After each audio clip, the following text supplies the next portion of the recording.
If teaching is a noble profession, if teaching is an important profession, should we be paying them salaries commensurate with the value of the work that they are doing? So I'm asking you a simple question. Would you recommend to states, as the leader of education in America, that teachers at least make $60,000 a year? I would certainly recommend to states that teachers be paid what is commensurate with the kinds of jobs that are part of their states. So, if you haven't caught on by now, clearly Donald has been telling all of the stooges he's appointed to bring everything back to it's up to the states. Because it's their main cop-out. From day one, they just have to say, well, it's up to the states. They feel like that's a good enough answer to shut down the question. And it's the weakest cop-out. It's the stupidest shit ever. And, I mean, the more they use it, the more tired we get of it. It's the dumbest shit. It's the dumbest shit. I fucking hate them. Not all states have the same living costs. Not all states have the same ability to... Who the fuck is this dumb bitch sitting behind her all nodding and shit? That must be her friend. She's like all nodding to like the stupidest things. Pay teachers, but to attract really good teachers and to keep them, we should definitely pay them commensurate with the job performance that they are undertaking. Can you guarantee to us, if you are made a Secretary of Education, that no student in America will lose their Pell Grant as the department is dismantled? Surely the defunding is not the goal here. The continuation of Pell Grants, I'd actually even like to see an expansion of Pell Grants. I'd like to see short-term certificates for Pell Grants for students who aren't going on to four-year universities, who could have the opportunity to use Pell Grants for skill-based learning. Right, so what I'm hearing you say is Pell Grant program will continue under your administration. Yes. Okay. She could sit there and make promises all day. That's their thing. That's what they do. They make promises because promises are just words. They're not physical things. They make promises just to make you feel good for the moment, but words don't mean shit to them. Okay? That doesn't mean anything. So those promises, these guarantees are worthless. Well, less than worthless. Senator Cassidy asked you an important question, and that is, do you agree, and let me just once again get your feelings on this, that if there is a movement to abolish the Department of Education, it has to go through the United States Congress? Yes, it is set up by the United States Congress, and we work with Congress. It clearly cannot be shut down without it. Thank you, Ms. McMahon. Elon Musk's DOJ staffers have reportedly set up camp at the Department of Education. They've already been given access to highly sensitive student data and have already started holding back money that Congress decided on a bipartisan basis was needed to help our schools and students. We're also hearing, as you know, about an executive order coming any day that will seek to dismantle the Department of Education. These are bipartisan laws. You indicated that you understood that Congress has passed these laws. But a lot of turmoil is happening. You heard it from my colleague just asking that question now. So I want to ask you, if confirmed, do you commit to getting every dollar we have invested in our students and schools out to them? Well, the appropriated dollars and those monies that are passed by Congress, yes. I have no issue, however, with the fact, and I believe the American people spoke loudly in the election last November to say that they want to look at waste, fraud, and abuse in our government. There's his favorite words again: waste, fraud, and abuse. His new favorite three terms: waste, fraud, and abuse. Clearly, that's one of two of their latest cop-outs: waste, fraud, and abuse. Why do they keep saying waste, fraud, and abuse? Gee, I wonder.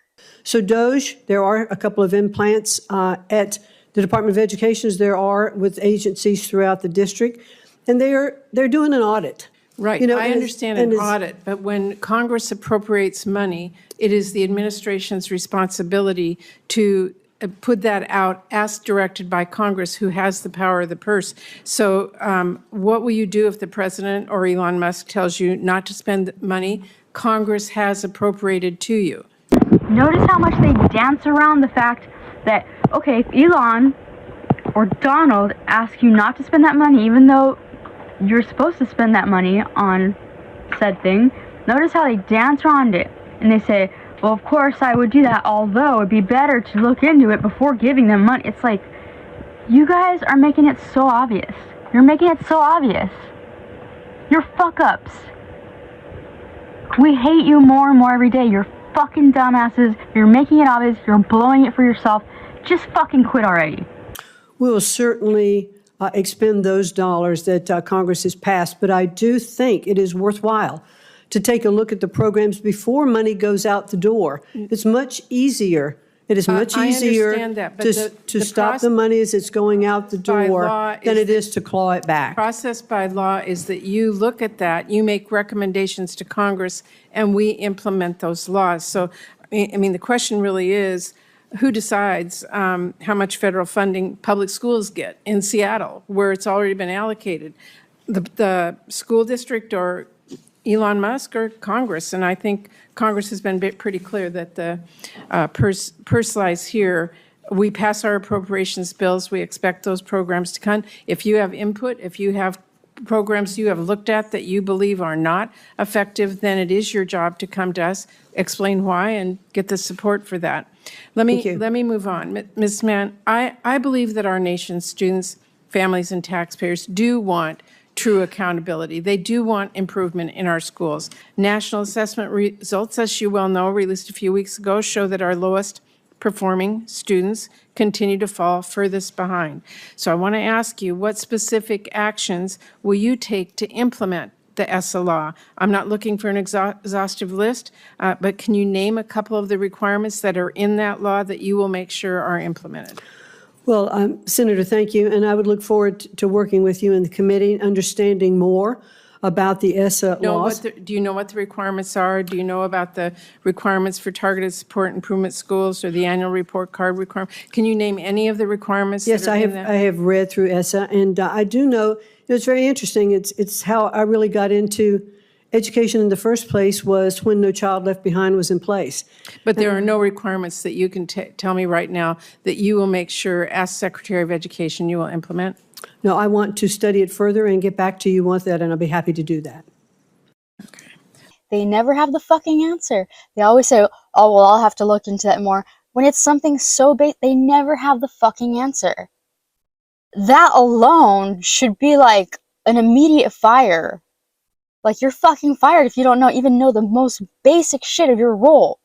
I once worked for a print shop, okay? It was kind of my dream job at one point. But I've never, to this day, I've never owned a computer.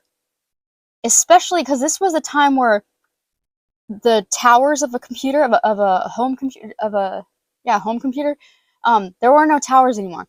But this was right at the borderline of like that going obsolete. So when I worked at this print shop, I lied and I said I had all these qualifications.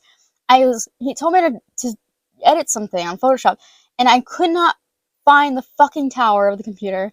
And the guy was like, there is no tower. How do you not know how to turn on a computer? And I got fired because I didn't know how to turn on a fucking computer. I'm fucking broke. I've been homeless. You think I have money for a fucking computer? I don't even have money for meals for the whole week, let alone a computer. So I got fired immediately, literally on the spot. Yet these people who are in control of the country, their equivalent to a computer tower is every day, every minute, the whole entire time they're occupying these roles. They themselves are looking for the computer tower. So why aren't they getting fired on the spot? I know damn well that was not the only time I've been fired on the spot. It's just not fair. It's just fucked up. Well, let me ask one last question. As I mentioned, DOE staff have been given access in the Department of Education to personal information of students and families, like their social security numbers and their driver's license numbers and their date of birth, what college they're enrolled in. I know that the access has been temporarily paused due to litigation, but there is a real potential for that kind of information to be abused or for students' privacy to be placed in jeopardy if the courts end up ruling against the students. And we know that DOJ could use that highly personal information to then target students and target their families or cut off access to Pell Grants for students at college that someone perceives opposes maybe President Trump policy. So I want to ask you, do you believe that DOJ employees should have access to private student data? It is my understanding that DOJ employees have been onboarded as employees of the Department of Education, and therefore they operate under the restraints of utilizing access of information, and they are constrained by That is not our that. understandanding, and I have to tell you, That's my it's understanding. deeply concerning. Of course they're gonna fucking stick up for them. Why else are they there? Of course. It's like, none of these people are going to be honest. Why are they still there? Get rid of them. There's nothing you can say or do to convince these people to turn, not even turn, but be honest about DOJ. There's nothing. There's no way in hell these people they're getting paid to do whatever they can and say and do to put DOJ in good lighting.